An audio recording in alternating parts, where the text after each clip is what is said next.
throughout the rest of the week. Teddy Covers joins us as always here on WagerTalk Today. Teddy, we're going to have a lot of fun today. We're talking some college football, a lot less MLB headed into the break. Ralph Michaels has got some TNA for us, and you have a PSA. I don't know if I'm going to say this is what bettors learn, but we're going to get to that here later on in the show. Absolutely. Ralph Michaels, of course, who's going to talk about the Orioles and the Cubs. We'll talk about Notre Dame playing Florida State, and he's got a chart for us. Marco D'Angelo talking about the Pirates and the Brewers, as well as the Blue Jays and the Giants. My big game breakdown. We're going to talk some Week 1 NFL, a number that's on the move. And Kyle Anthony's going to close out the show. He's going to talk a pair in UFC. So, yeah, locked and loaded, ready to roll. It's a beautiful Thursday morning, Kel. Let's go. It is. It's already over 115 degrees in Las Vegas, so I'm very glad that I am not there sweltering with everybody. All right, we're going to bring in Ralph Michaels right out of the gate. If you guys are new to Wager Talk, or if you're not, you can use coupon code KIV69. That will make a $99 7-day all-access pass, just $69. Guys, that's less than $10 a day. And also, a 3-day all-access pass is $69. So you're essentially getting 4 days for free. And you can use it on any handicapper of your choice. You can use it on multiple handicappers. And, of course, it is good for all Wager Talk handicappers. Ralph Michaels, I feel like I haven't seen you in so long. It has been like a month since you left the great state of Florida? Yeah, enjoying Cleveland. Let's see, it was 96 degrees here a couple weeks ago, and it was 68 degrees and rainy yesterday. So while you guys are in Vegas, Teddy, with 120 degrees, I actually had to wear a long sleeve shirt. That is hilarious. I don't want to wear a long sleeve shirt ever again, but yes, you cannot take off more clothing. You can only put it on. So enjoy that while you got it, Ralph, because I know you're coming back to the Sunshine State. Yeah, I just told your deep, dark secret, and I knew before Marco D'Angelo. We're going to get right into your lineup here before Marco comes on and gets mad at me. Baltimore, minus 125, taking on the Cubs today. The Orioles yesterday lose to this Cubs team. I know because I was on the Cubs. My buddy texted that one to me. Nice, easy winner, no sweat. But you think Baltimore makes a comeback today? I do. And let's start this video with the negative. The reason it didn't become a client play is quite simply Steele has been one of the most consistent pitchers out there. How about if I told you guys in 13 starts, a pitcher has a 2.95 ERA, a 1.00 whip. And on the season, he's only 1-3. And when he starts, his team is 4-9.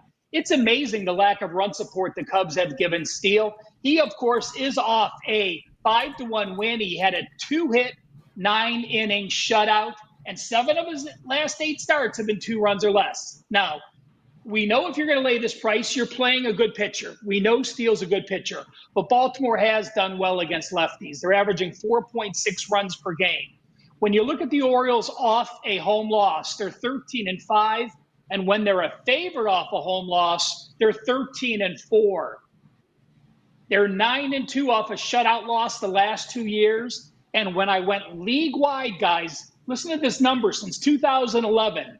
If you are a home favorite off a shutout loss in which you had 9 hits or more in the last game, you are 20-5, 80%. And then look at the Cubs. They're 2-9 off a win as a dog. They did win their last 2 games, though, so I want to point that out. Prior to last night's game, they lost 11 straight road games off a road win. They don't win back-to-back road games often. And the last time they swept the 3-game series was last June against Pittsburgh, and they were a favorite in all 3 games. Suarez, his 5 home starts, a 1.50 ERA, and opponent batting average of .212. Last system is a league-wide system. Since 2014, if a team has lost games 1 and 2 as a home favorite of minus 150 or more, they have gone 41-14, and I excluded games as a 200 favorite this time. That's a 29.9 return on investment. It all adds up. Baltimore with Suarez against the Cubs. So, Ralph, the play makes perfect sense to me. It almost makes too much sense to me. The line is cheap for Baltimore. And when we look at these two teams through the first half, you can make an argument that Baltimore has overachieved as much as any team in baseball, and the Cubs have underachieved as much as any team in baseball. Why is this line so cheap? And if you bet on these two teams moving forward, you think you'll make more money betting Chicago, or you think you'll make more money betting Baltimore? Well, Baltimore, to me, they continue to overachieve for me the last couple of years. When I start the season, I have them down lower, and they just keep beating me. And there's times that if a team keeps beating you and a manager keeps beating you, then you just don't really step in their way too often. And that's the O's for me. So, I think the line is where it is. Again, there's not many pitchers in Major League Baseball that in 7 of their last 8 starts, they are allowed 2 runs or less. And Steele has gone 6+ innings in, I think, 9 of 10 or 9 of 11 games. So not only is he a starter that's been consistent, he's a starter that eats up innings. So I actually think the line is correct, but the situational Baltimore off a loss, Baltimore of a shutout, Baltimore off 2 losses in the series is enough to compensate for what Steele brings to the mound for the Cubs. Ralph, you got me all excited. We're talking college football, but this game isn't until November 9th. Several sportsbooks, including our friends over at the Westgate Superbook, have up games of the year. Notre Dame currently a 3.5-point favorite taking on Florida State. Well, when you watch my breakdown for the Gold Sheet Top 25, we have the schedule with every projected line. The power ratings project Florida State to be a 5-point favorite, so we get some value. Why are we wasting our time now talking about a November game? Because this is one of the strongest scheduling spots I found as I started dissecting everyone's schedule. I go through everyone's schedule in the summer. I mark my calendar when I think there's value on certain plays and certain times. And if you're trying to play a schedule situation, I know we have the sandwich situation, man, coming up next. When you wait during the regular season, most of those sandwich or bad scheduling spots worked into the line. But when you're looking game of the year lines, folks, they're basically putting lines up on the power ratings. So listen to this edge. Notre Dame has a bye, a 23-point favorite against Stanford, a 15-point favorite against Georgia Tech, a 9-point favorite against Navy, another bye, and then they host Florida State. Florida State has one of the most bizarre schedules you will see. They start off in Ireland. They play Labor Day night, so they play 2 ACC games by Labor Day. And when they're playing Notre Dame on November 9th, they're done with their conference schedule, 100% done. But prior to playing Florida State, they are playing a road game at Duke. They're playing a 2nd straight road game at Miami of Florida. They're hosting North Carolina. And then they're playing a 3rd road game in 4 weeks at Notre Dame. When I went to the database, when teams are playing a 3rd straight road game in this situation and the opponent is off a bye, those teams have gone 44.9% with over 300 game sample size. And if that team like Florida State has no rest playing a 3rd road in 4 weeks against the rested foe, they are 41.9%. Mike Norvell has not had his team pull a lot of upsets. He's 3-14 straight up as an away dog, 6-10 ATS. And this Notre Dame team, I really do like them. Listen, when you bring in Denbrook, that OC from LSU, let's see, he was the OC of some quarterback last year, I don't know, that won the Heisman. Now you have a mobile quarterback in Riley. This situation, I think, sets up very well for Notre Dame. I don't mind laying the 3.5. I made the line 5, and I think there's a few more points of line value with the scheduling situation. So that's a great breakdown, Ralph. It really is, talking about conceptually why this number may well be a good notch or 2 higher once November rolls around for the Irish. But here's my question for you, because it really stood out to me. This is, I think, the weakest schedule I've ever seen Notre Dame play. We usually see Notre Dame, they step up in class again and again and again. They're battle tested. You look at this season, yeah, they have a battle in the opener. I don't know if they play another game if they're going to be really tested, until November, until this game. Do you worry at all that the Irish, the fact that Florida State will have played much more quality opposition than Notre Dame at that point of the season, that will help the Seminoles in some way? Teddy, if it were 5 weeks into the season and not having played anyone, I would. But at this point in the season, they start off at Texas A&M, like you said. They host Louisville. I project them to be an 8-point favorite. The Florida State game, and then the only other single-digit line, they finish the season at USC. Marcus Freeman has proven to me, Marcus Freeman at Notre Dame, they've covered 66% of their plays. I like the OC hire. I like their returning starters. And one more thing I want to break up with Florida State. We've seen Norvell have a lot of success with these Florida Gators. The Florida State Seminoles. But the last 3 years, they returned 17, 17, and 17 starters. They only have 9 returning starters this year. When you have a program that is so accustomed to having that many starters back and now falls off, there's a lot of backup players that have to play. And by the way, last year, I have to look at my draft guide.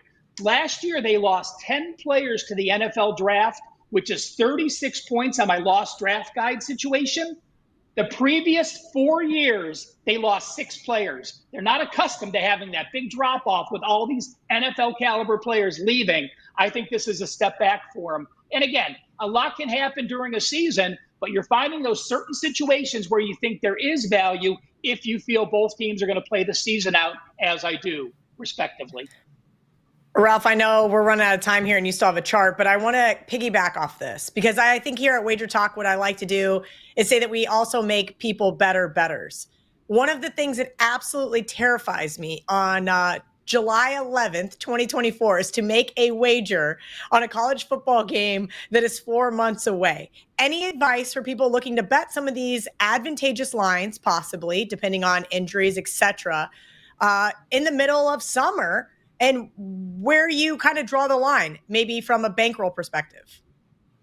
Well, number one, you have to have the bankroll to do it. I don't want you betting these plays now if you're going to be counting on this bankroll for week 1 and 2. If you have an established bankroll where a 2% play isn't going to affect you, then you absolutely play it. If it's going to change the way you have to handicap going into the regular season, then do not play futures. It's not worth putting out the money if you have to struggle or change the way you handicap. So basically, it's that. If you have a legitimate bankroll and you're a legitimate handicapper and you have those volumes of plays, play it. If not, mark the situation down. We'll see what happens and follow along. All right, let's get to that nerd chart. I didn't have my glasses ready. My glasses from Bet On It that I always like when Ralph brings my favorite visuals to the show. Ralph, talking NFL now. What you got for us? In 3 of the last 4 weeks, we talked college football week 1, we talked NFL week 1, we talked NFL week 1 again. So I'm going to go to NFL game 2. It's simple, and guys, I know there's a lot of data on here, but I will tweet this out right after the show. It's simply this. This is game 2 of the NFL. If you look at the top line, if one team is off a loss and the other team is off a win, that's it, folks. Week 2 in the NFL, you play the team off a straight-up loss against the team off a straight-up win. You have covered 58% of the time since 2010. We're talking about a 14-year system with a 58% success. If the team lost game 1 favorite, you see it goes up to 61%. And then I did go through the database and take a look at the lines. So if a team is off a loss against a team off a win, take a look when they're a big dog. Obviously, if you're a dog of 6 or more, you're not a very good team. Those teams have only gone 9 and 16, 36%. And they've only gone 20% since 2015. So now we have a team off a loss against a team off a win. We know the teams as a big dog are poor. So let's look at the rest of the sample size. A team off a loss against a team off a win, and now a favorite or a dog up to 5.5, 64.3%. And in that same situation, if the team is off a loss as a favorite, they have gone 69.4%. All of those records since 2010. Mark it on your schedule. Make sure you have that note for your NFL week 2. Be prepared for the season, guys. All these notes are going to help you week in and week out when the regular season starts. And this is an important chart. Yeah, make no mistake about it. This is a legitimately important chart. And what we want to take away from the chart, 2 things really stand out to me. First, everyone overreacts to week one. All right. There's recency bias and everything. No different in the NFL. Clearly, teams off a loss versus a team off a win. You want the team off the loss, not the team off the win. Secondly, is that the bad teams early in the season, they lose week one. Now they're dogs of 6 points or higher in week two. Bad teams can't make money with them in September. Maybe later in the year when the markets devalue them properly. But the very worst teams are bet against early in the season. They are not the teams you want to take off that week one loss. That's my takeaway, Ralph. Anything I missed? No, Teddy, you haven't. Like I said, I brought this up last year on Bet on It when Kelly mentioned that, and this is like the TNA we break down every week on Bet on It. So I'm happy to keep expanding that this year, and happy to be sharing some football information, even though it is only July, on WagerTalk Today. I love it. We need all of the football right now, and we're bringing it to you. Teddy's got some football for us too, coming up at the end of the show in his big game breakdown. Ralph Michaels, before we let you go, what do you have to promote over at WagerTalk.com? Hey guys, it's football time. College football early bird $4.99, NFL college football combo $7.77. I have multiple plays loaded. I'll be adding more plays the next couple weeks. As soon as I load that play, you get the email. Take advantage of the football early bird at WagerTalk. Good stuff at Cal Sports LV. That is our good friend Ralph Michaels. Teddy Covers. What did bettors learn today? I don't know what bettors learned. I'll tell you what I learned. I've been in Vegas since 1998. And look, in the summer, sometimes it gets to 110. It stays there for a couple of days. It's rough. It's hard to be outside in the daytime in the sunshine when it's 110. Well, this hasn't been a couple of days. We've been at or near record high in Vegas since last Friday. 115, 118, 120. It's freaking brutal. As tough a heat wave as I can remember. I know you get old, everything seems worse, blah, blah, blah. It's supposed to break this weekend, but not like a heat wave breaks back east. Those thunderstorms and everything cools off. Ralph was just talking about it. He put on a long sleeve shirt yesterday. That's refreshing. That's real. In Vegas, the heat wave breaks slowly over the next week. We're supposed to get humidity coming in as the wind shifts towards a monsoonal flow. So it won't be 115. It'll only be 105, but it'll be humid. No relief. So being by the pool, well, it helps, certainly. But it's too hot to be outside in the sun for more than a few minutes before or after the pool. It's not like 115 is not pool weather. You're not spending the afternoon sunbathing. It's like a pizza oven out there. So you get out early, you get out late. Good luck with that. Still above 100 at midnight. I'm up every morning between 6 and 7. It's already in the 90s. So what do? We stay inside. We watch the Dodgers lose with a fly ball to the wall that would have tied it in the ninth last night. Passed right out. It's hard to find energy in the evenings, man. Today, I'm probably not leaving the house. I got 8 more NFL team preview videos to do. I've been taking college football notes. Maybe this afternoon we'll start updating some powering numbers. It's okay to have a little bit of downtime in July, to chill a little bit. But know this. Ralph was just talking about it. These dog days of summer are quite literally the difference between winning and losing in August and September. All right, yeah, take a little break. But don't take a complete break.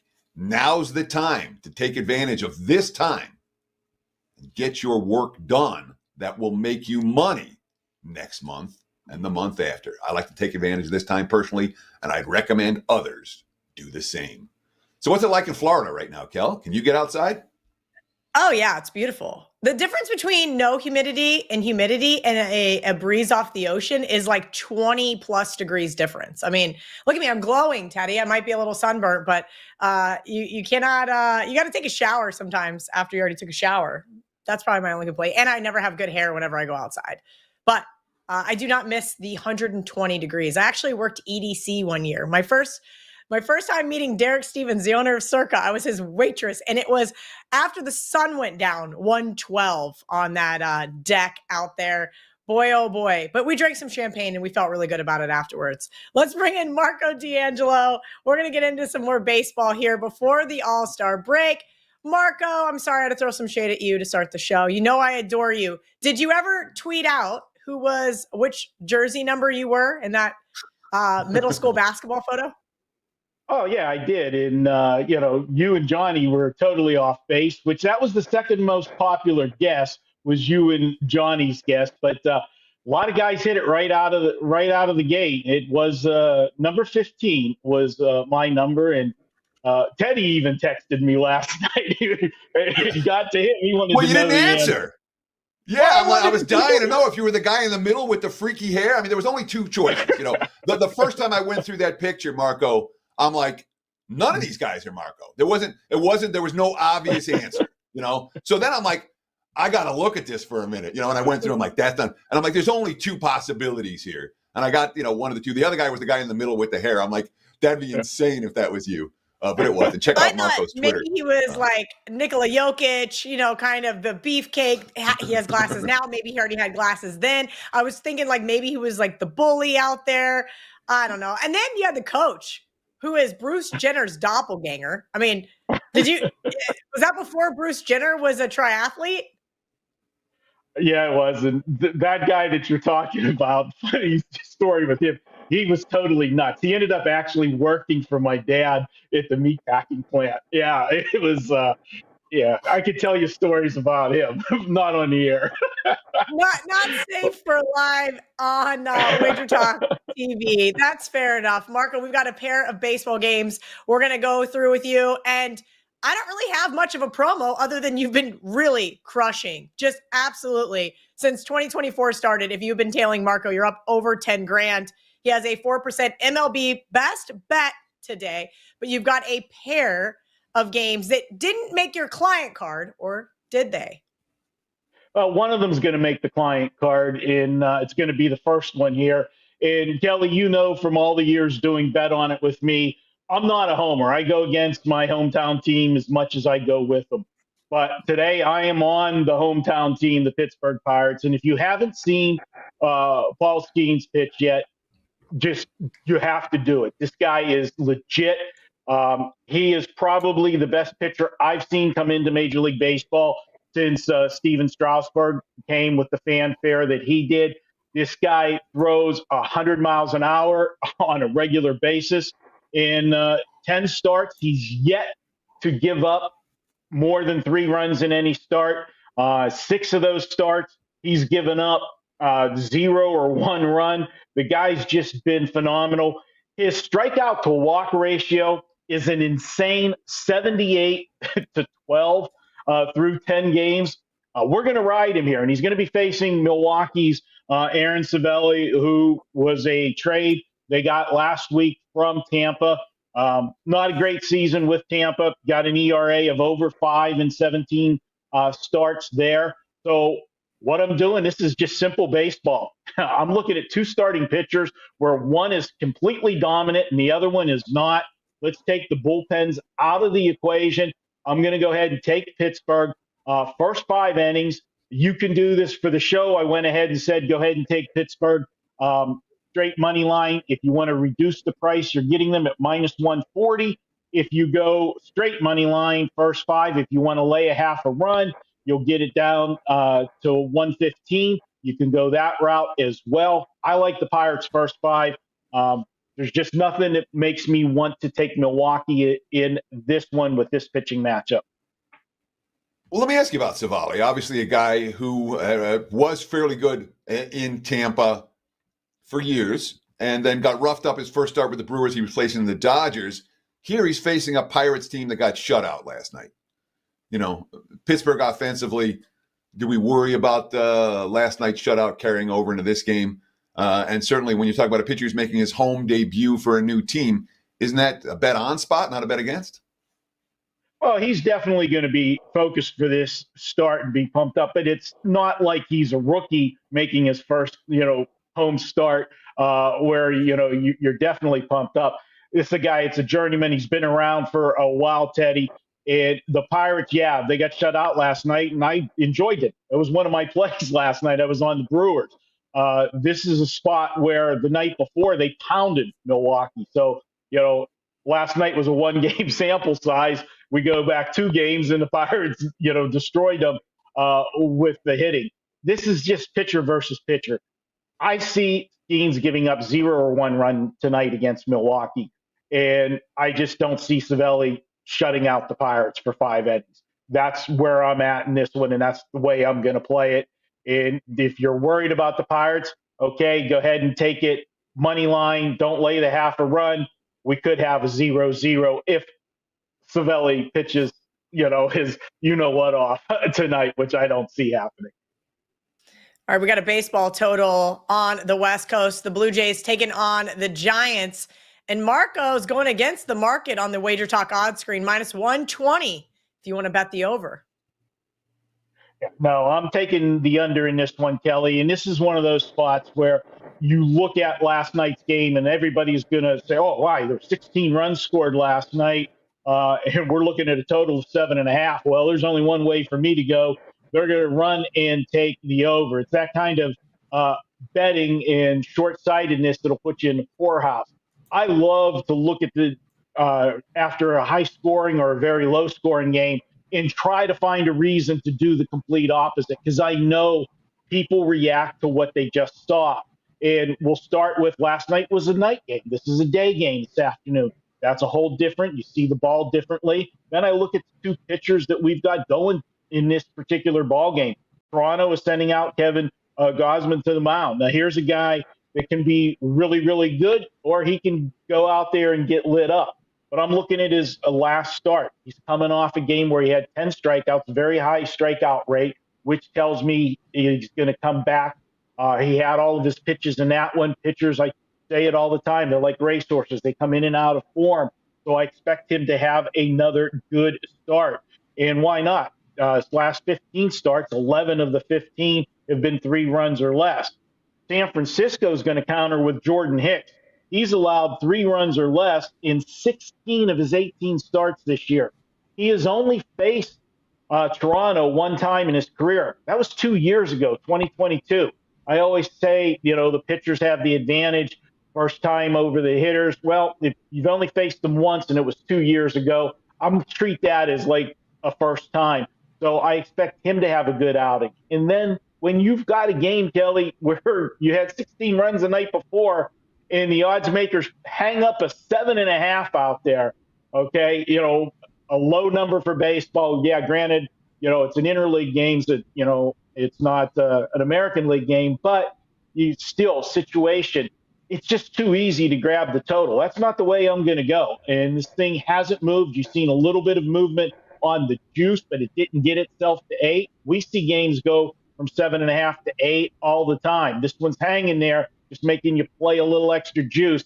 That tells me there's enough sharp money on the under 7.5, and part of that sharp money is going to be mine. I'm taking under 7.5 in this one. So the Blue Jays have been an over machine. What are they, 12-3 to the over in their last 15 ball games? Gausman comes and goes. He has good starts. He has very, very ugly starts. San Fran's trending over now as well. They've gone over 3 of the last 4. Their lineup has scored at least 4 runs in 6 straight games and 10 of their last 11. So we got 2 teams trending over. You know me, I like to ride these over trends. We saw a bunch of runs last night, and yet you're bucking it, Marco. Is this contrarian angle? Is this daytime angle? Is this we like the starters? This is definitely contrarian to start with. It's also going from night to day. It's also looking at the 2 pitchers. And Teddy, you were absolutely right about Toronto being that over machine that they were. And everybody remembered like the series with the Yankees and everybody, the runs galore, everything happening. But if you look, okay, last night they scored a lot of runs, but look at the 9 games prior to that. They scored 3 runs or less in 6 of those 9 games. So as we know, everything trends one direction. Eventually that direction changes course and it starts to go the other way. And I think you're going to see some unders coming with the Toronto Blue Jays. And I'll go back again to, I know some people don't like to hear that word, trap game and so forth. But when I look at a line of 7.5, where the recency bias has been on the over, that's another thing. It pops my eyes to look at why. And I think with these 2 pitchers answers the question for me of why, and I'm going under. Marco, as I mentioned, you have been red hot in 2024. Give us a little promotion and what people can get from you right now at WagerTalk.com. Well, you can get tonight's game for $25. But if you're looking long-term, guys, you only got a couple days left on this one. I've got an offer where you can get my baseball through the World Series for $469. That's a discount as it is. But I'm also throwing in anybody that buys the baseball through the World Series, they're going to get all of my WNBA plays through the WNBA finals for free. We're basically at the halfway point of the WNBA season. Guys, I don't release a lot of WNBA plays. I've only released 19 of them this season, but we've gone 15-4 in the W, as the cool kids like to say. We're tearing it up. So if you want to have that free bonus, and every time I release a WNBA game, it's selling by itself for $25. You're getting it free with the baseball. So take advantage of that. Once we get to Sunday at midnight, that deal's gone. All right, at Marco in Vegas on X. If you have not seen that picture, I highly recommend going over to his page and checking out little Marco, who apparently did not get to see much of the court. Teddy covers more NFL. I'm so excited. Give me your big game breakdown. Yeah, I didn't get to see much of the court when I was playing middle school basketball either. I was at the very end of the bench the entire time. Didn't mean I didn't love to play. Let's talk week 1 NFL. This is a client play for me, and the 43s are mostly gone right now. DK still has 43, but let's talk about the Bengals and the Patriots. Week 1 of the NFL season. Looking at the WagerTalk free live odds screen right now. Again, we're seeing New England, 9.5 point dogs. Total, there's still a prominent 43 out there. DK, there's mostly 42/42.5 out there. I like the under in this week 1 game. Look, let me start with this. The Patriots are a dead nuts under team. I mean, I can't think of a team that's going to that I would look to play unders before I played New England. All right. You have a new defensive-minded head coach. You have a team that was number 7 in defensive yards allowed last year. They were 15 in scoring defense because the offense was so bad, but they were number 7 in yards allowed. They bring back Christian Gonzalez, last year's number 1, who was out for the year. He's healthy now at quarterback. Matthew Judon was out for the year last year. He's healthy now, too. You know, the new defense coordinator, DeMarcus Covington, he was a DL coach the last couple of years. They're promoting from within. There's a ton of continuity on this defense, and New England's defense might be pretty darn good. The Bengals offense, which we like, not in week 1 we don't. They haven't clicked on all cylinders offensively even once in week 1 during the Zach Taylor era. They've been held to 24 points or less in regulation. In each of their 5 week 1s under Taylor, they've averaged less than 17 points per game. And of course, let's not forget, Cincy, they lost their offensive line coach. They lost their offensive coordinator, Brian Callahan, now the Titans' new head coach. Yes, they promoted from within, but we'll have to see if this offense is capable of clicking on all cylinders. I do not expect it to be in midseason form week 1 of the campaign. Can New England score? No, New England can't score. Whether it's Jacoby Brissett behind a weak offensive line to a weak receiving core, or whether it's Drake May making his NFL debut, either way, the Patriots likely to be fairly anemic offensively this year. We talk about skill position talent, we talk about offensive line play, dicey at best. So the markets are already moving towards the under. I would encourage you, if you're going to bet it, do it sooner rather than later. If you have the bankroll to lock it up now. But Bengals, Patriots, under week 1. That's a client play. I'm happy to give it to you right here on WagerTalk today. There's your big game breakdown. Teddy, what else? Back to you, Bill. Yeah, what else do you have to promote over at WagerTalk.com? I have a single best bet in baseball for today. That is an early start game, an afternoon delight. You can get it right now for just $25. And of course, the NFL season win report, locked and loaded. You can get the big ticket play alone. You can get the entire report. I would encourage you to do the latter, not the former. Check it out on my page, wt.buzz/TC. I'm going to keep parroting this every day this week. Teddy's report has been existential in my NFL handicapping for at least the last 6 years. So shout out to Teddy for putting that together. Shout out to everyone at WagerTalk who has helped me along the way. Kyle Anthony, you know what I'm going to need? I'm going to need some help with these names, because after I butchered some tennis players yesterday, I'm looking at these names going, do I really have to do this? Rose is what I call her. Namajunas. Tracy Cortez. I could do that. I can do this one, right? Surely I can make it through some tough ones. Kyle Anthony, let's hear this breakdown for UFC Fight Night on Saturday. Yeah, so we got Rose Namajunas here. She's minus 230. On the comeback, you've got Tracy Cortez. She's about plus 180. Now, you've got Rose, former strawweight champion, well-rounded, very good, when you're talking about just a full base of MMA. But Tracy Cortez on her side, really, her focus is wrestling. Strong wrestling game. She's definitely elevating. But the big moving part here to me is the fact that Rose has moved up in weight 2 fights ago. She was fighting at strawweight. Now she's fighting at flyweight. 1-1 since that move. She lost to Manon Fiore, and then she arguably lost a fight against Amanda Ribas. Now, this is a fight where 93 strikes landed for Rose, 83 landed for Ribas. Very close. She did get the edge there. The takeaway for that fight is really going to be the 4 takedowns. Now, Ribas does not have the greatest wrestling at all when you're talking about pure wrestling. Jiu-jitsu on the ground, submission hunting, she definitely has that. But when you're talking about just wrestling, getting 4 takedowns on Rose Namajunas, I think spells a lot of bad things for her in this fight against arguably the best wrestler in the division in Tracy Cortez.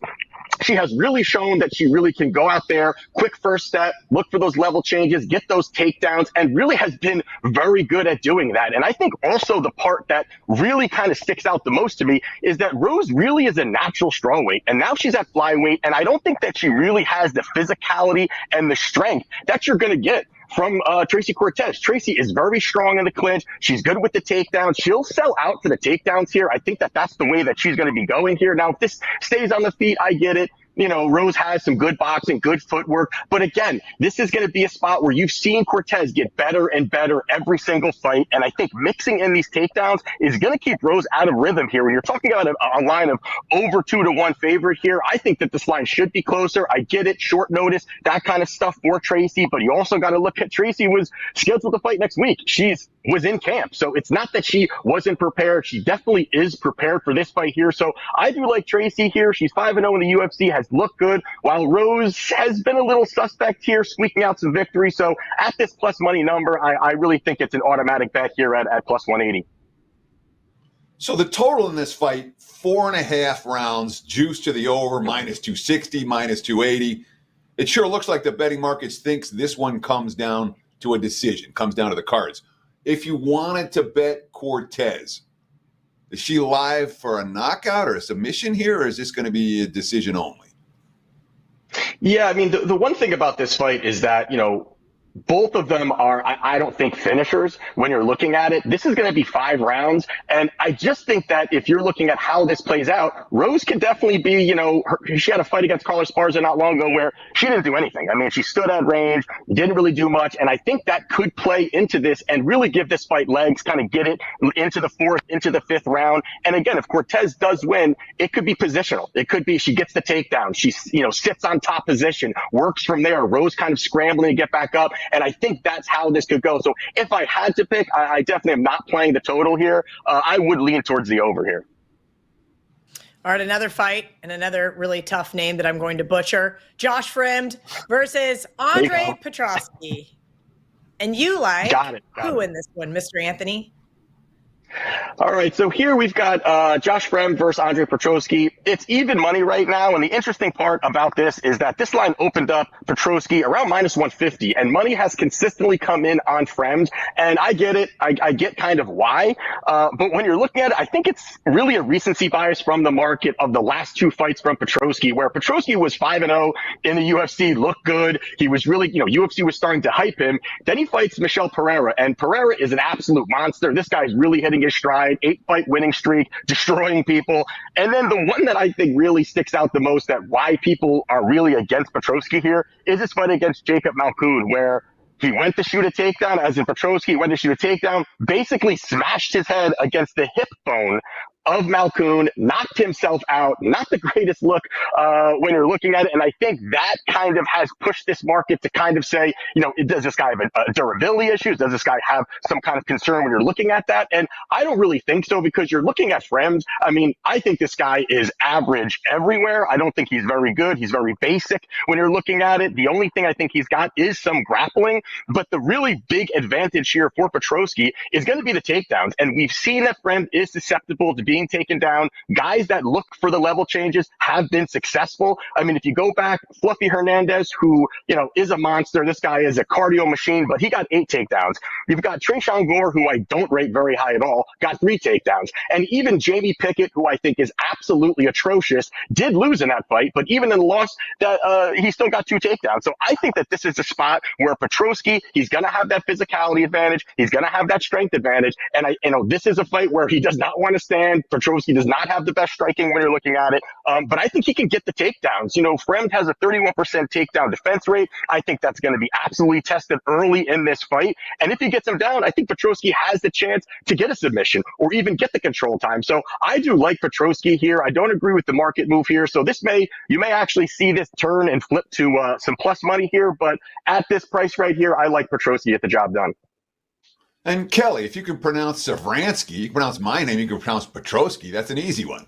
It's so bad. I guarantee I have butchered your last name before as well.